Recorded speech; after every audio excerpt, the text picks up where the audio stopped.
हमारे चैनल में आपका बहुत बहुत स्वागत है। सभी को मेरा नमस्कार। हनुमान जयंती की आप सभी को बहुत बहुत शुभकामनाएं। आज सुनेंगे हनुमान जयंती पे बजरंगबली की 5 कहानियाँ। पांचों कहानियाँ एक साथ सुनने से जितनी भी परेशानी होती हैं वो सभी दूर हो जाती हैं। तो हनुमान जयंती के दिन इन 5 कथाओं का स्मरण अवश्य करें। तो आइए पहली कहानी शुरू करती हैं। दूर से जो चीज़ें समस्या की तरह दिखती हैं वो समाधान भी हो सकती हैं। रामायण का किस्सा। रावण ने सीता का हरण किया तो उनकी खोज में राम और लक्ष्मण जंगल में भटक रहे थे। सबरी के कहने पर सुग्रीव से सहायता मांगने गए। सुग्रीव अपने भाई बाली से बचने के लिए ऋषयमुख नामक के पहाड़ पर रहते थे, क्योंकि बाली एक सांप के कारण इस पहाड़ पर नहीं आ सकता था। राम और लक्ष्मण का ऋषयमुख पहाड़ के पास देखकर सुग्रीव घबरा गया। उन्हें लगा कि बाली खुद नहीं आ सकता है तो उसने मुझे मारने के लिए योद्धा भेज दिए हैं। सुग्रीव ने हनुमान से कहा कि वो उनकी रक्षा करें। हनुमान ने जवाब दिया कि बिना ये समझे कि वो लोग कौन हैं कोई फैसला नहीं करना चाहिए। पहले उनके पास जाकर ये पता करना चाहिए कि ये दो लोग कौन हैं। हनुमान ने अपना रूप बदला और ब्राह्मण बनकर राम लक्ष्मण के पास पहुँचे। जब बात की तो पता चला ये वो राम हैं जिनका नाम हनुमान दिनों रात जपा करते हैं। वे दुश्मन नहीं हैं। सुग्रीव से मदद मांगने आए। दूर से जो समस्या दिख रही थी वो दरअसल समाधान थी। हनुमान सिखाते हैं किसी भी परिस्थिति से डरें नहीं, उसे समझने की कोशिश करें। हो सकता है वो आपके लिए मददगार साबित हो। अब जानते हैं कहानी दूसरी। समस्या से डरे नहीं, उसे कैसे सुलझाया जा सकता है ये सोचें। डर को जीतने की कला में हनुमान निपुण हैं। कई घटनाएं हैं जिन्होंने उनके मन में भय पैदा करने की कोशिश की, लेकिन वे बुद्धि और शक्ति के बल पर उनको हराकर आगे बढ़ गए। डर को जीतने का पहला मैनेजमेंट फंडा यही से निकला कि अगर आप विपरीत परिस्थितियों में भी आगे बढ़ना चाहते हैं, बल और बुद्धि दोनों से काम लेना चाहिए। जहां बुद्धि से काम चल जाए वहां बल का उपयोग नहीं करना चाहिए। रामचरितमानस के सुंदरकांड का प्रसंग है। सीता की खोज में समुद्र लाद रहे थे। हनुमान को बीच रास्ते में सुरसा नाम की एक राक्षसी ने रोक लिया। हनुमान को खाने की जिद की। हनुमान ने बहुत मनाया लेकिन वो नहीं मानी। वचन भी दे दिया, राम का के काम करके आने दो, सीता का संदेश उनको सुना दूं, फिर खुद ही आकर आपका आहार बन जाऊंगा। सुरसा फिर भी नहीं मानी। वो हनुमान को खाने के लिए अपना मुंह बड़ा करती। हनुमान उससे भी बड़े हो जाते। वो खाने की जिद पर अड़ी रही, लेकिन हनुमान पर कोई आक्रमण नहीं किया। ये बात हनुमान ने समझ ली कि मामला मुझे खाने का नहीं है, सिर्फ यहाँ समस्या अभिमान की है। तत्काल सुरसा के बड़े स्वरूप के आगे उन्होंने खुद को बहुत छोटा कर लिया। उसका मुंह में घूमकर निकल आए। सुरसा खुश हो गई, आशीर्वाद दिया, लंका के लिए जाने दिया। जहां मामला घमंड का हो वहां बल नहीं बुद्धि का इस्तेमाल करना चाहिए। हनुमान ने सिखाया बड़े लक्ष्य को पाने के लिए अगर झुकना भी पड़े तो झुक जाएं। कहानी अब तीसरी सुनाते हैं। समय कम हो और काम ज़्यादा हो तो बल का प्रयोग करें।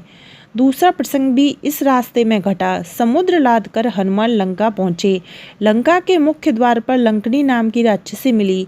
रात के समय हनुमान छोटा रूप लेकर लंका में प्रवेश कर रहे थे। लंकनी ने रोक लिया। यहाँ परिस्थिति दूसरी थी। लंका में रात के समय चुपके से घुसा जा सकता था। समय कम था। हनुमान ने लंकनी से कोई वाद विवाद नहीं किया, सीधे ही उस पर प्रहार कर दिया। लंकनी ने रास्ता छोड़ दिया। जब मंजिल के करीब हो, समय का अभाव हो और परिस्थितियों की मांग हो तो बल का प्रयोग अनुचित है। हनुमान ने एक ही रास्ते में आने वाली दो समस्याओं को अलग अलग तरीके से निपटाया। जहां झुकना था वहां झुके, जहां बल का प्रयोग करना था वहां वो भी किया। सफलता का पहला सूत्र ही ये है कि बल और बुद्धि का हमेशा संतुलन होना चाहिए। दोनों में से एक ही हो तो फिर सफलता दूर रहेगी। कहानी चौथी सुनते हैं। दुश्मन की ताकत और धन दौलत देखकर भी उसे प्रभावित ना हो। तीसरा प्रसंग है। सीता से लंका की अशोक वाटिका में मिलकर हनुमान ने पूरी वाटिका उजाड़ दी।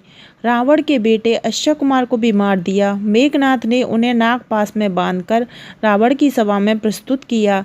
सभा देखकर हनुमान आश्चर्य में पड़ गए। रामचरितमानस के सुंदरकांड में तुलसीदास ने लिखा है, दसमुख सभा देखी कपि जाई, कही न जाई कुछ अति प्रभुताई। करे जोरे सुर दिसिप बनीता, मुकुट विलोकत सकल सबीता। देख प्रताप न कपि मन शंका, जिमि अहिगन महु गरुड़ असंका। सुंदरकांड रामचरित मानस। अर्थ, रावण की सभा को देख हनुमान को आश्चर्य हुआ। ऐसा प्रताप जिसका बखान संभव नहीं है। देवता और दिक्पाल हाथ जोड़े खड़े हैं, डरे हुए केवल रावण की भुखटियों को ही देख रहे हैं। ऐसा प्रताप देखकर भी हनुमान के मन में कोई भय नहीं था। वे ऐसे खड़े थे जैसे सर्पों के बीच गरुड़ रहते हैं। रावण के वैभव और बल को देखकर भी हनुमान तनिक विचलित नहीं हुए। दुश्मन और बुरे लोगों के वैभव को देखकर उससे प्रभावित ना हों, ये बहुत कठिन काम है। शत्रु के सामने बिना बहके रहें, उसकी ताकत और सामर्थ से प्रभावित ना हों, ये हनुमान सिखाते हैं। आपकी पहली जीत वही हो जाती है जब आप उसके प्रभाव में नहीं आते। अगर उसके वैभव का लेस मात्र भी असर आपके मन पर हुआ तो फिर जीत की राह मुश्किल हो जाती है। रावण की पहली हार उसी समय हो गई जब हनुमान ने उसके सामने किसी संकोच के उसकी गलतियों को गिना दिया। अक्सर लोग यहाँ चूक जाते हैं। दुश्मन के सामने जाते ही आधे तो हो जाते हैं, उसकी शक्ति के आगे झुक जाते हैं। हनुमान के मन में ये बात दृढ़ थी कि वो रावण का जो भी वैभव है वो अधर्म से पाया हुआ है, पाप की कमाई है, इसलिए ये बहुत कीमती होते हुए भी बेकार की है। कहानी नंबर 5, दुश्मनों के खेमे में जाएं तो वहाँ भी अच्छे लोगों की पहचान करें। भगवान से ये गुण सीखना काफ़ी ज़रूरी है। सीता की खोज में लंका गए हनुमान जी ने जब विभीषण के घर के बाहर तुलसी का पौधा स्वास्तिक और धनुष बाण के चिन्ह देखे तो समझ लिया ये राक्षसों के शहर में किसी सज्जन व्यक्ति का घर है। उन्होंने विभीषण से दोस्ती की और बातों बातों में उन्हें भगवान राम के गुण के बारे में बताया। सीधे ये नहीं कहा कि तुम हमारे खेम में शामिल हो जाओ। बस विभीषण के मन में उत्सुकता का एक बीज बो दिया। जब रावण ने विभीषण का अपमान कर उसे लंका से निकाला तो विभीषण को हनुमान की कही बात याद आई कि श्री राम अपनी शरण में आए हर व्यक्ति की रक्षा करते हैं। वह सीधा राम की शरण में पहुंच गया। हनुमान ने समझ लिया था कि अगर लंका को जीतना है तो किसी ऐसे व्यक्ति की जरूरत पड़ेगी जो उस जगह और वहां के लोगों के बारे में अच्छे से जानता हो। उन्होंने बिना सीधे कोई बात कहे विभीषण को राम की शरण में आने का संकेत दे दिया था। ये कहानी सिखाती है जब भी आप अपने दुश्मन के खेम में जाएं, वहाँ भी अपने लिए ऐसे लोगों को चुनें जो जीतने में आपकी मदद कर सकती हैं। तो यह थी हनुमान जी की 5 कथाएं, जो 5 कथाएं हनुमान जयंती के दिन आप सुनती हैं। तो हनुमान जी का आशीर्वाद आपके साथ हमेशा बना रहता है। वीडियो पसंद आई हो तो चैनल को सब्सक्राइब करें और वीडियो को लाइक शेयर अवश्य करें। देखिए, मैं कोशिश करती हूँ कि मैं अच्छी से अच्छी वीडियो पेश करूँ, जो भी हो सकता है वो मैं कोशिश करती हूँ। तो प्लीज़ आप भी सपोर्ट दिखाएं और वीडियो को लाइक शेयर करें और चैनल को सब्सक्राइब करें।